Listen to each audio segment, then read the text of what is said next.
G'day Pickleball family. First thing to know, as shared on usapickleball.org, a modest goal turned into a thriving youth program for Ukaipa Pickleball Inc.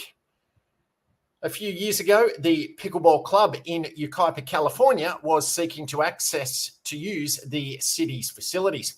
In order to do that, it had to organise as a non-profit public benefit corporation. So Ukaipa Pickleball Inc. was born with a mission to teach the game to students at local schools. The hope was to use a $2,450 grant secured in June 2023 from the city to promote the sport by providing paddles, balls, nets, and instruction to a handful of schools. Instead, the program attracted 11 schools, an adult school, and an after-school program. There are currently 2,000 participants, with another 900 about to be added. We really thought when we started this that we might get 3 or 4 schools participating, said Paddy Ingram, president of Ukaipa Pickleball. The bottom line is we ran out of money. We used our club money to fund the rest of it. We obviously encouraged all of the schools to get the youth grant that USA Pickleball provides. Selkirk Sport also donated equipment to the effort when the 1 net, 8 paddles and 8 balls that Ukaipa Pickleball originally provided each school proved insufficient. The program got underway with the first classes last fall. The children immediately took to the sport. It's so amazing, said Melinda Daniel, the club's youth coordinator. They're so excited and they all want to do it. 5th grade is where we're starting. That's the youngest. When Daniel visits an elementary, middle or high school in the Inland Empire community, she tries to take enough volunteer instructors with her so that each adult works with 4 or 5 students. Sometimes when we come on campus and they see us, they start chanting pickleball, pickleball, Daniel said. We usually have about 35 kids in a class. It's really fun to see these kids develop and have fun with it. It's exciting to see these kids that aren't very athletic or need some extra help. They love it too. As Ingram pointed out, Ukaipa has a large population of economically disadvantaged youth. So it's a really good sport for our community, said Ingram, pointing to its relatively low cost. It's growing. We're getting feedback from the families already. It's also worked well for a group of adult beginners, Daniel said. The adult school had an English as a second language class, said Daniel, and they used pickleball as a way to teach terms and language to help them do that. According to Ingram, the club conducts an annual youth clinic for the public. It will also hold a tournament this month in May. We have kids now coming from probably as much as 50 miles away that are coming to this tournament, Ingram said. We have a lot from out of town. The club received more than 75 thank you notes from students at one school. Ingram said the school district plans to give the youth program an award at an upcoming school board meeting. As a reward for doing well academically, one school holds tournaments where students get to choose teachers as their playing partners. It's become a real discipline tool for them in a positive way, Ingram said. Daniel and the other volunteer instructors go to each school as many as half a dozen times. You don't want to burn anybody out, Daniel said. I try to mix that up and use a lot of different people. Ingram said that even the club's newer players can benefit from providing instruction to the boys and girls. They learn from it, said Ingram, and they feel like they're really contributing more to the club. With only 4 temporary courts in the city, pickleball can currently only be played on weekday mornings in Ukaipa. Ingram said the youth program will receive a boost when 4 permanent courts now under construction are finished and allow for evening and weekend play. Courts are also being painted at each school in the program. Ingram and Daniel would be more than willing to help other pickleball clubs looking to establish youth programs in their local schools. Ingram did offer a word of advice to those considering it, however. It's possible you'll get an overwhelming response, said Ingram, and you need to be sure that your volunteer base is strong. We're lucky that we have a really strong volunteer base.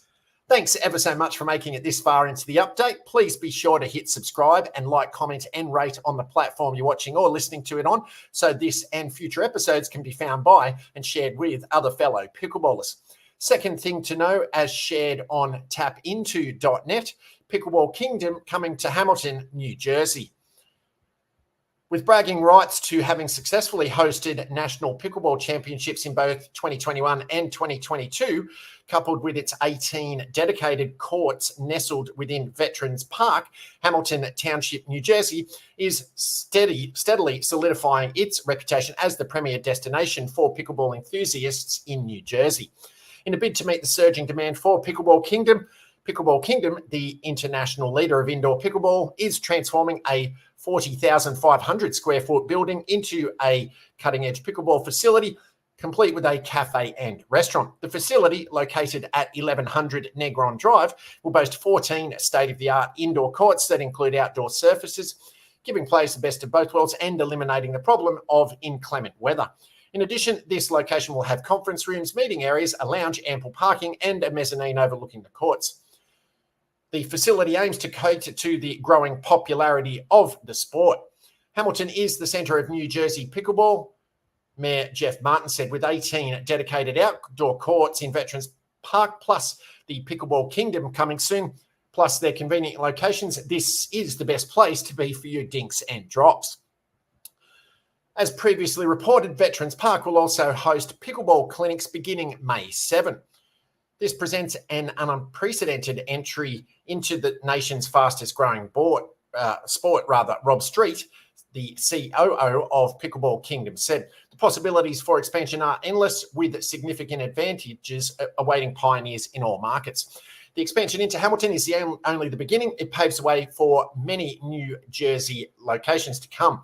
Ace Rodriguez, founder and CEO of Pickleball Kingdom, said, with franchisee Sam Sood leading this location, we know that he will be ushering in a new era of pickleball in New Jersey. Hamilton Township has witnessed firsthand the growing enthusiasm for the sport. Likewise, Robbinsville Township, recognising the sport's appeal, is set to open what is being billed as the largest pickleball facility in the Northeast. The Robbinsville Pickle House, slated to open in the fall, will feature 20 state-of-the-art courts along with an in-house restaurant and cafe. Third thing to know, as shared on Connecticut.news12.com for News 12 Connecticut, Pickleball America hosts first Cinco de Mayo tournament. Proceeds benefited the Southwest Connecticut chapter of NAMI, the National Alliance on Mental Illness. Pickleball America hosted its first Cinco de Mayo tournament in Stamford, Connecticut on Sunday to support mental health. Proceeds benefited the Southwest Connecticut chapter of NAMI, the National Alliance on Mental Illness. The goal of the organisation is to raise awareness about mental health and provide education and support. As part of the event, there was a celebrity match with ESPN personalities Anita Marks and Dave Rothenberg and former professional athletes Amani Toomer and Rick DiPietro. Organisers said their goal is to bring people together, which can be beneficial to one's mental health. Any form of physical activity or socialization, or playing with other people, just moving your body is so good for mental health. Just being with other people and connecting through sport is so magical, said Mia Shipani, Chief Marketing Officer. Shipani added Pickleball America wanted to host the event because May is National Mental Health Awareness Month in the US. Paddles up.